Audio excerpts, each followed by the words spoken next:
Organic पिकांना बाजारात मोठ्या प्रमाणात मागणी आहे।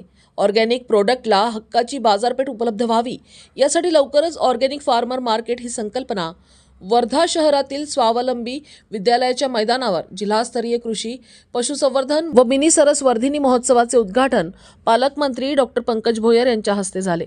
त्यावेळी ते बोलत होते। जिल्हाधिकारी वानमती सी, मुख्य कार्यकारी अधिकारी पराग सोमण, पूर्ती बाजार अध्यक्ष रवींद्र बोरटकर, प्रकल्प संचालक वैशाली रसाळ, प्रकल्प संचालक आत्मा डॉक्टर नलिनी भोयर, जिल्हा अधीक्षक कृषी अधिकारी अरविंद उपरीकर, पशुसंवर्धन उपायुक्त डॉक्टर जगदीश बुक्तारे, उपमुख्य कार्यकारी अधिकारी अमोल भोसले, उद्योजिका शोभा गायधने यांची प्रामुख्याने उपस्थिती होती। राज्य शासनाने प्रत्येक जिल्ह्यामध्ये उमेद मॉल उभारण्याचा निर्णय घेतला आहे।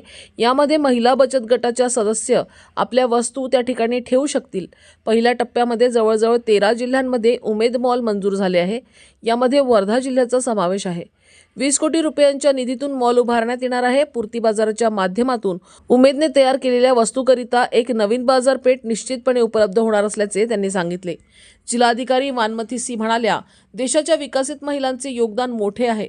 शासनाच्या मार्फत विविध सक्षमीकरणाचे कार्यक्रम राबवित असतो। बचत गटांनी उत्पादित वस्तूंना चांगले पॅकेजिंग, ब्रँडिंग करून उद्योगपती व्हायला पाहिजे, असे त्या म्हणाल्या। या प्रदर्शनीमध्ये पशुपालन प्राण्यांना सुलतान या बकऱ्याला प्रथम पारितोषिक म्हणजेच 10,000 तर शेरा या बकऱ्याला चौथा पारितोषिक 3,000 रुपये माननीय जिल्ह्याचे पालकमंत्री पंकज भोयर यांच्या हस्ते देण्यात आले। न्यूज एक्सप्रेस करिता संतोष देशमुख, वर्धा।